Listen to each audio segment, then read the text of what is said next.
গরম পেঁয়াজও থাকে আর সঙ্গে এক কাপ চা থাকে, তাহলে তার কোনো কথাই নেই বন্ধুরা, আড্ডাটা একদম জমে যাবে। দেখলেই তো বন্ধুরা কত সহজে অল্প উপকরণেই কিন্তু এই ভাজিটা পেঁয়াজটা বানিয়ে নিলাম বন্ধুরা। আর কেমন হয়েছে আর কত সুন্দর মুচমুচে হয়েছে দেখো বন্ধুরা, প্রত্যেকটা পেঁয়াজও কিন্তু কত সুন্দর এই দেখো মুচমুচে হয়েছে। আর এটা কিন্তু তোমরা এরকম 3 থেকে 4 ঘন্টা রেখে দেবে, এরকম মুচমুচেই থাকবে এইভাবে বানালে বন্ধুরা।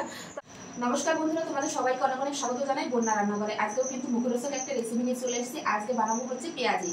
তো এখন প্রতিদিনই কিন্তু বৃষ্টি হচ্ছে, আর এই বৃষ্টির মৌসুমে কিন্তু একটু চায়ের সঙ্গে যদি একটু তেলে ভাজা থাকে তাহলে তো আর কোনো কথাই নেই। আর অল্প উপকরণেই কিন্তু তোমরা এই পেঁয়াজিটা বানিয়ে নিতে পারবে, খুব সহজ বন্ধুরা, খেতে কিন্তু দুর্দান্ত লাগে।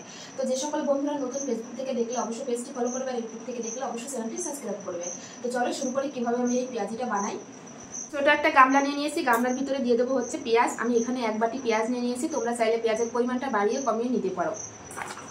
ভিতর দিয়ে দেবো হচ্ছে লঙ্কা কুচি, কাঁচা লঙ্কা কুচি। তো তোমরা যেমন ঝাল খাবে ঠিক সেই পরিমাণে বাড়িয়ে কমিয়ে দেবে ঝালটা। এবার দিয়ে দেবো হচ্ছে লবণ। এই 3টে উপকরণ দিয়ে প্রথমে কিন্তু খুব সুন্দর করে আমি মেখে নেব।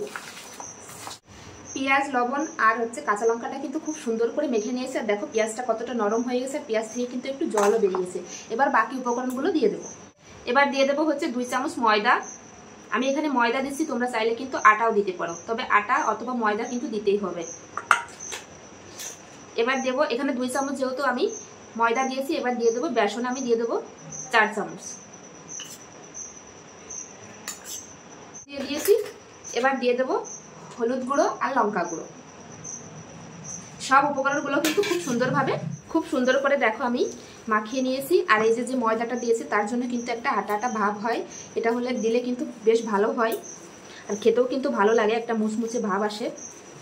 তো গ্যাস ধরিয়ে গ্যাসের উপর কিন্তু কড়াই বসিয়ে তেল গরম করতে বসিয়ে দিয়েছি। আর এই সাইডে কিন্তু যে মেখে রেখেছিলাম, এবার দিয়ে দেবো আমি কয়েকটা গোটা জিরে। গোটা জিরে দিলে কিন্তু খেতে বেশ ভালো লাগে, সুন্দর একটা ঘ্রাণ আসে। তো অল্প কিছু গোটা জিরে এইভাবে দিয়ে একটু মিশিয়ে নেব। জিরে দেওয়ার পরে কিন্তু খুব সুন্দর করে মিশিয়ে নিয়েছি। আর এই সাইডে কিন্তু তেলটাও কিন্তু খুব ভালোভাবে গরম হয়ে গেছে। এবার এক এক করে আমি পেঁয়াজগুলো দেবো। তো এরকম ছোট ছোট করে দেবো, তো তোমরা তোমাদের পছন্দ অনুযায়ী কিন্তু দিতে পারো। তো এইগুলো কিন্তু একদম গোল করতে হবে না, এরকম দিয়ে হাতের উপর নিয়ে কিন্তু এরকম ছেড়ে দিতে হবে। এইভাবেই কিন্তু হয় পেঁয়াজগুলো। পেঁয়াজগুলো কিন্তু দিয়ে দিয়েছি। এবার হালকা আছে কিন্তু ভাজা হতে থাকবে। এক সাইড কিন্তু ভাজা হয়ে গেছে, এবার একটু উল্টে দেবো। আর এইভাবে বানালে কিন্তু তোমরা এই পেঁয়াজগুলো ভাজার পরেও কিন্তু অনেকক্ষণ পর্যন্ত মুচমুচে থাকবে। তো এভাবে উল্টে পাল্টে লাল লাল করে ভেজে নেব। উল্টে পাল্টে কিন্তু লাল লাল করে ভেজে নিয়েছি। এই দেখো আস্তে আস্তে কিন্তু কালারটা চলে আসছে, এই যে দেখো কত সুন্দর হয়েছে। পেঁয়াজগুলো কিন্তু উল্টে পাল্টে লাল লাল করে ভেজে নিয়েছি, আর দেখো কত সুন্দর হয়েছে। তোমাদের একটু তুলে দেখাই, এই দেখো। এখন তেল ছেঁকে কিন্তু আমি একটা প্লেটে তুলে নেবো। এই যে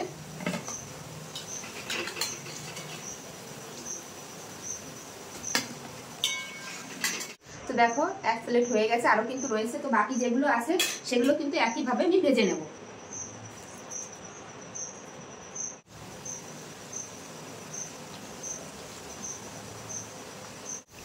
তো যা আছে কিন্তু পুরোটাই একবারে দিয়ে দেবো। এই যে এইগুলো ভাজলেই কিন্তু সব পেঁয়াজিগুলো ভাজা হয়ে যাবে। এই পেঁয়াজগুলো কিন্তু দেখো উল্টে পাল্টে লাল লাল করে কত সুন্দর করে ভেজে নিয়েছে। এই দেখো খুব অল্প উপকরণেই কিন্তু তোমরা বাড়িতে এই পেঁয়াজটা এত সুন্দরভাবে কিন্তু বানিয়ে নিতে পারবে বন্ধুরা। ঘরে এই উপকরণগুলো কিন্তু সবারই ঘরে থাকে বন্ধুরা। তো এখন আমি এগুলোও কিন্তু তেল ছেঁকে যে তুলে নেবো। আর দেখো কত সুন্দর হয়েছে।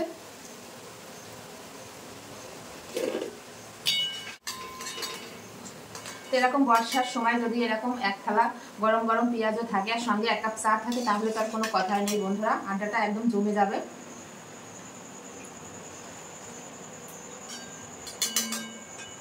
তো সব পেঁয়াজগুলো কিন্তু আমার ভাজা হয়ে গেছে, তেল থেকে কিন্তু সব তুলে নিয়েছে। আর কেমন হয়েছে দেখতে কিন্তু কমেন্ট করতে ভুলবে না। দেখো বন্ধুরা, দেখলেই তো বন্ধুরা কত সহজে অল্প উপকরণেই কিন্তু এই ভাজিটা পেঁয়াজটা বানিয়ে নিলাম বন্ধুরা। আর কেমন হয়েছে আর কত সুন্দর মুচমুচে হয়েছে দেখো বন্ধুরা, প্রত্যেকটা পেঁয়াজও কিন্তু কত সুন্দর এই দেখো মুচমুচে হয়েছে। আর এটা কিন্তু তোমরা এরকম 3 থেকে 4 ঘন্টা রেখে দেবে, এরকম মুচমুচেই থাকবে এইভাবে বানালে বন্ধুরা। তো আজকের এই রেসিপি পেঁয়াজও তো কেমন লাগলো বন্ধুরা অবশ্যই কমেন্টে জানাবে। ভালো লাগলে অবশ্যই লাইক কমেন্ট শেয়ার করবে, শেয়ার করে কিন্তু নতুন বন্ধুদের দেখার সুযোগ করে দেবে। এরকম নিত্য নতুন ভিডিও দেখতে হলে অবশ্যই বন্যা রান্নাঘর চ্যানেলটি সাবস্ক্রাইব করতে হবে। আর ফেসবুক থেকে দেখলে অবশ্যই পেজটি ফলো করবে।